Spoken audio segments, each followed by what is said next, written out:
Well, as we move on to Arkansas State, I want to make mention that this is a really, really good football team. Do a tremendous job offensively and defensively, and you could see that last night right when we flipped the page to look at them. They've got some really good defensive players, explosive, quick, leading their conference in a lot of categories. I got a lot of respect for their quarterback. They've got the best wideouts and skilled guys we probably faced when it comes to combination of 3 or 4 really good receivers, experienced group up front, a lot of returning guys. They've got a couple of transfers that are really good players. So when you watch them, they jump off the tape at you and explosive offensively, defensively, and special teams. So, Blake's done a tremendous job with this team, this program. We know what he's had to go through and got a lot of respect for him and what he's been through and how he's pushed through it. So a lot of respect for this team. And it's a really, really good opponent. With us kicking off at 12 o'clock, we got to get our minds right and get ready to play.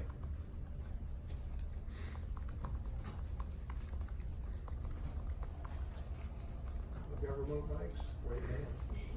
Kirby, of course, y'all are doing well in rushing again. Seems like y'all always put together good running backs. How much do you use that when it comes to recruiting and all that type of stuff? Just point out Chubb and Michelle and all those guys when you're out trying to bring in running backs, every year. I mean, it helps. I think the product of NFL players and the running backs that we have has helped us recruit. The number one thing guys look for is, will I get an opportunity? Will I grow and develop? Will they teach me a skill set that will allow me to play in the NFL, which is more than just carrying the ball, because backs in the NFL nowadays are doing less and less of that. They don't carry the ball much, they catch it, and they play on special teams.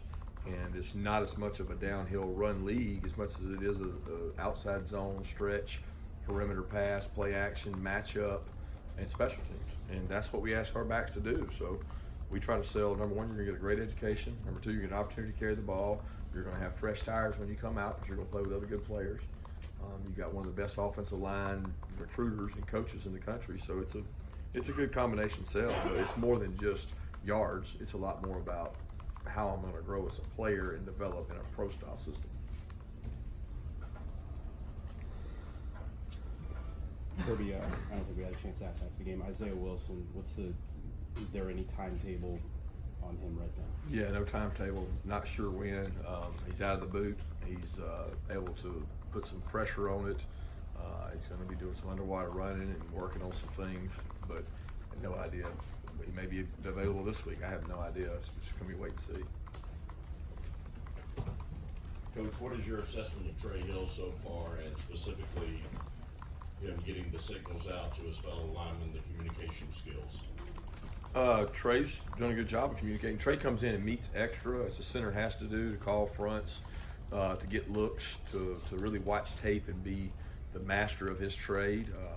Jake does some of that too, so Jake helps with him. It helps having a guy that's got a lot of experience and as bright as Jake is with it. But pleased with Trey. I think Trey can really focus on giving 6 seconds of strain is what I call it. He's got to strain longer and harder in order to improve. He's playing well, but he can play better. And that's what we're trying to get out of Trey, is his best self. And how does he get his best self? He's got to strain a little harder. A couple more players, Kirby. DJ Daniel, I don't think was out there the other day. And also, how close is Julian Rochester able to, as far as he can get back in the field on a regular basis? Julian's cleared. Julian's cleared completely. Julian's healthy. He's practicing, doing everything. He's got to go out and earn playing time. He's got to go out and out-compete guys and work. And I don't know that he's 100% confident in himself right now. But he's coming off an ACL. It'd be like Zeus. It'd be like all those other guys that come off of those. And you're in the trenches. It's every down in, down out. You got 600 pounds on you. So that part's up to him to earn that, and the way he plays and practices, and continue to work on it. And then there's DJ. DJ's dealing with a little bit of hamstring. It bothered him some the other day, so we ended up holding him out. Kirby, after the game, you mentioned that you said that things like Chris Mills with George and Samir were blocks that made picking up blitzes and things like that. How hard is it convincing freshmen that those types of things that you have to do to earn more playing time? Oh, it's not hard. That's just reality. You don't sell them. You just turn on the tape, and they realize that if I don't play, then that's probably why I'm not playing. So once they understand that they can contribute on special teams and they can protect the quarterback, then they get more opportunities.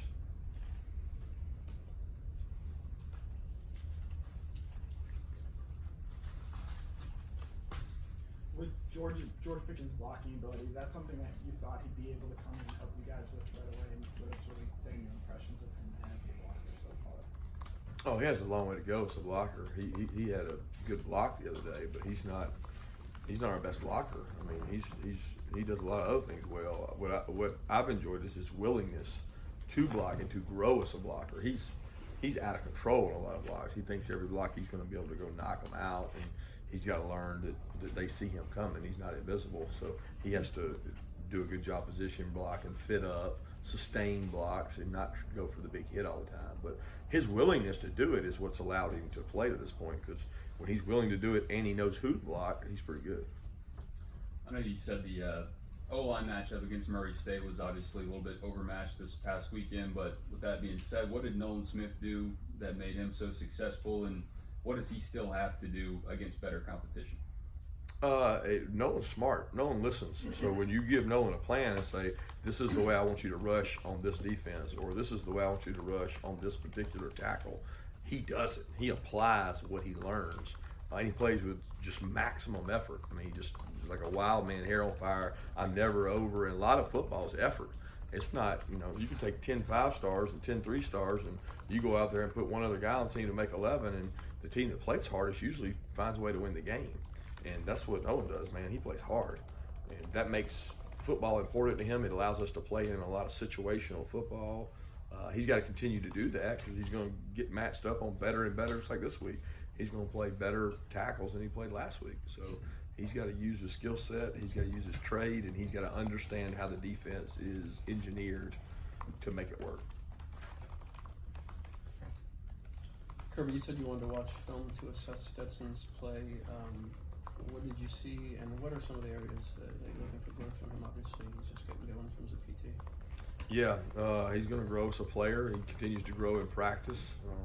I'm looking for him to improve in all facets. I mean, his accuracy, his timing, his confidence, his points, his decision making, a lot of things in the game. He did some good things, but he did some things that he doesn't typically do in practice, and you really can't point to why.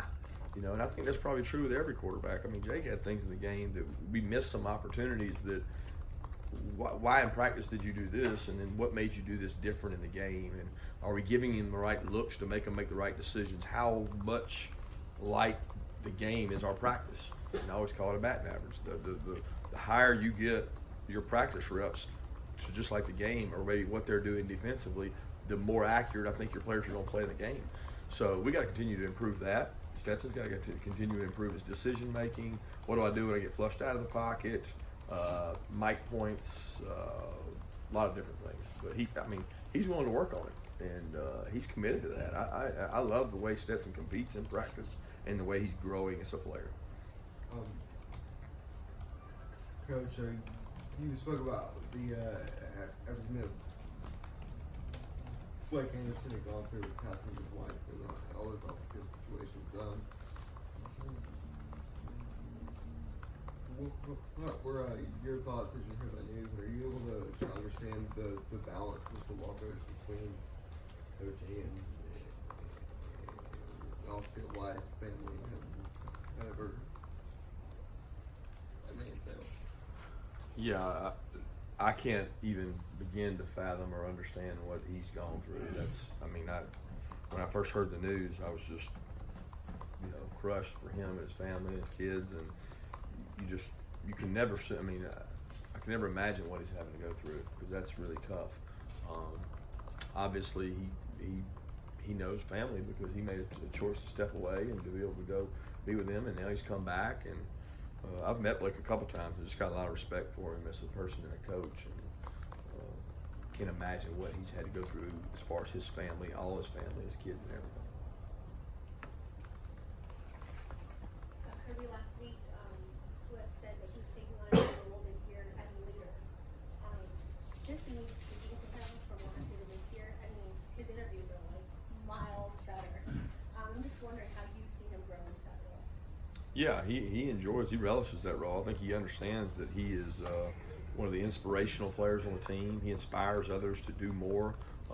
By the way he competes on the field, the way he runs the ball, the energy he attacks practice with. He tries to set a good example for the young players.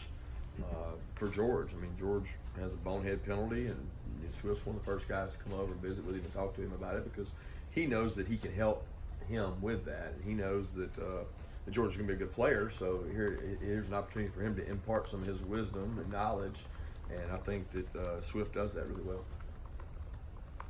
Do you tailor your practices any differently when you've got injury situations with players? I mean, is that something you take into consideration in terms of how much tackling you do versus No, we don't do a lot of tackling. We do tackling in preseason camp. We don't tackle live and a lot during the season. We don't have many opportunities. I mean, as a matter of fact, in 3-4 years, I don't think we've done any. So there's not a lot. It doesn't have anything to do with injuries. It just, we don't do a lot of tackling. Coach, in a game like Murray State, you got to see your depth on display, and in a perfect world for most of the game, what are your takeaways from seeing more of the depth chart this past Saturday? We got some young players that need to grow. They need more experience. They probably need to value practice and understand that the reps they get in practice carry over to the game. And sometimes when you get in the game and think you're ready to play, maybe you find out you're not.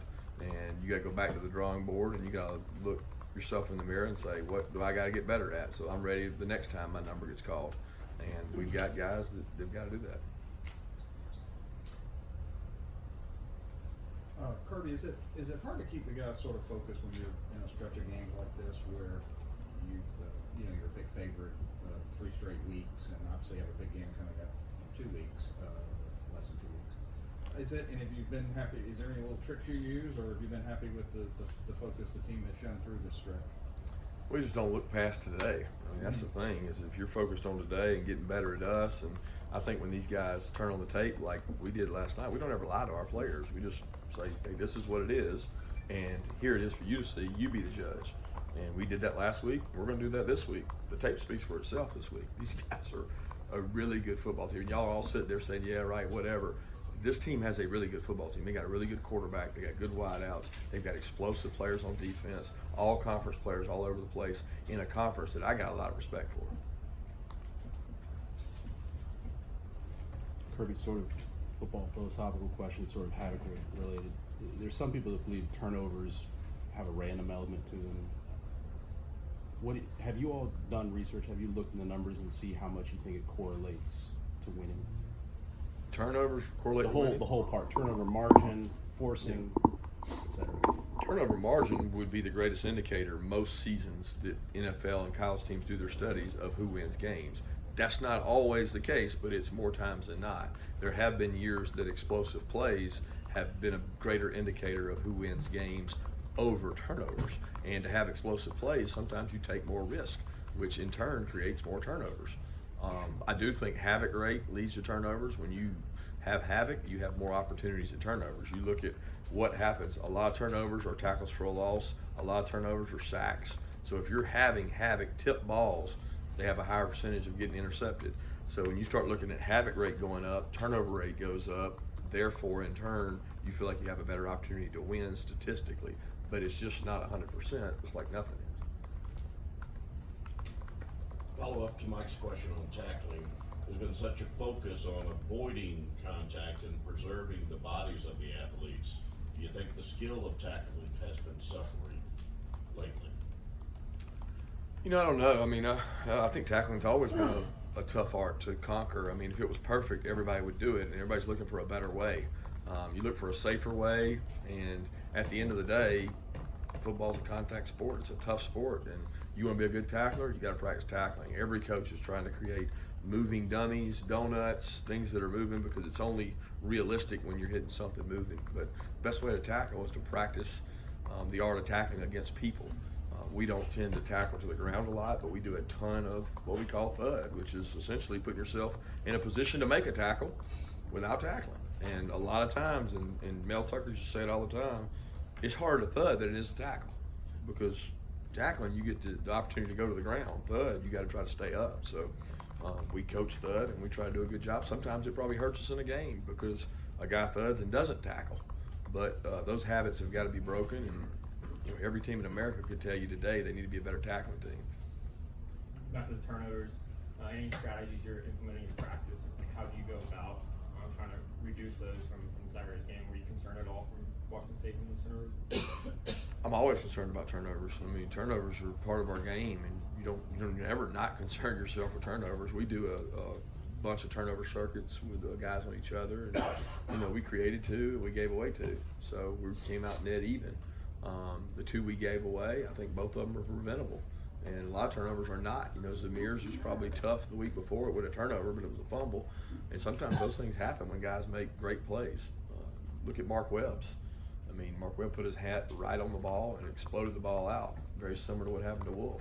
So they're part of the game. How do you prevent them? You emphasize it. You talk about ball security. You do everything you can to create those environments with your scout teams, and we do a lot of that. And we try to promote and reward players who get turnovers and to try to get it to happen more. Have you taken any time yet this season to look at what other teams are doing, just outside of those that are on your schedule, to see if there's any trends or any ideas that? Yeah, we have quality control guys that get every offensive touchdown in the NFL, every offensive touchdown in our league, every defensive sack, every defensive pressure, and we have people that go through those to watch them, and then on Sundays we bring them in and see if they can relate to us or give us something that we don't have, or if it's a good idea. So we're constantly in pursuit of getting better, and you can't just look at your tape and the team you're playing's tape. We're trying to see what somebody else is doing that might be better. Let me talk a little bit about Swift's leadership, but specifically to Zamir White, how much help do you think he was in getting him ready for the season? How much help was Swift getting Zamir ready? Yeah. Yeah, I mean, I think from a confidence standpoint of show you how, DeAndre does a good job of that. Zamir is a self-motivated person. He doesn't need someone to come in and motivate him or tell him. He's driven by the fact that he's been through some tough injuries. He's worked his tail off. I mean, he's a self-starter. He's motivated in and of himself. I don't think he needs Brian Herrion or DeAndre Swift. I think that he's a great kid that's motivated to do things well, and he's getting better each week. How do you think Notori Johnson's transition as the defensive line, and when you see guys playing good that haven't been to many games, when you watch the film in the second half, do you see a guy that, hey, maybe we need to think about getting him in earlier, or does practice usually indicate all that? Yeah, I mean, when you go against Trey Hill every day for 50 snaps, it usually makes you better. And he gets to go a lot against Trey. He goes with our 2s in practice. He goes with our 3s in practice. He gets a lot of reps. I was very happy that he got to play the other day, and he's busted his tail to get an opportunity to. And we'll continue to work him there, and if he's the best guy, then he'll play. Coach, obviously you have a considerable football support staff. I'm just wondering from a process standpoint, you got Arkansas State this week, but obviously people are working on games that you have coming down the road, including Notre Dame. Can you give us an idea what that looks like? I mean, is there an individual who is assigned mainly Notre Dame, or is it broken up by offense, defense, and No, what nobody are they in our doing like building. this Nobody week in our you're building is building? going to be working on Notre Dame this week. We won't have anybody working on Notre Dame this week. That's not our focus. I got too much respect for this team and too much respect for how they play. We're not working on Notre Dame this week. Coach, James Cook, I guess, might get overlooked because he's not exactly the running back that Zamir or Swift are when they line up. Your assessment on how y'all used him and his play so far this season? James has created a great asset for us. I mean, he's very versatile. He can line up in the backfield, run zone plays. He can get downhill power. He can bounce outside. He can be a slot receiver. He can be a rocket guy. I mean, he can block. James does a lot of good things, and one of his best redeeming qualities is his toughness. He runs the ball tough, and he's done a good job. Continues to improve his ball security, and we knew this last year. He was one of our better players last year. He was coming into his own in understanding of what kind of roles he had to do and understanding the offense, and that's a growth and maturity process which he's been able to do. And as he continues to be able to do more, we want to be able to use him more. 2 more questions? 1 more? Okay, we got 2. Go ahead. Coach, how is the newly approved facility that was approved Friday going to impact how the team plays in the future? Yeah, it's going to be a tremendous asset for us when you start looking at the location here, what they're able to do. This team meeting room, I think, is the 13th in the SEC in numbers of chairs and seats inside it. The weight room opportunity, we're going to be able to work our whole team and not have to do 3 and 4 workouts where you have smaller groups in there. We'll be able to have 2 groups or 1 group if we want to with the size of our weight room. So it's going to create a lot of benefits for our players being able to use the facility and also help in recruiting. I was going to ask you with DeJuan Mathis, is there a time, like, several weeks out that you all anticipate he will be cleared, or how do you plan for Day to this? day, every day I ask. Yeah. So tomorrow I'm going to ask again, and hopefully one day he's going to be cleared and we're going to be able to take him out there and play him. But I don't have a set timeline like, hey, week 7 he's going to be able to go out there and do this. He's been able to do more and more each and every week, and we continue to grow that from 7-on-7 to scout work to throwing. He does a little bit more each time, but he's not cleared yet. Thank you. Thanks.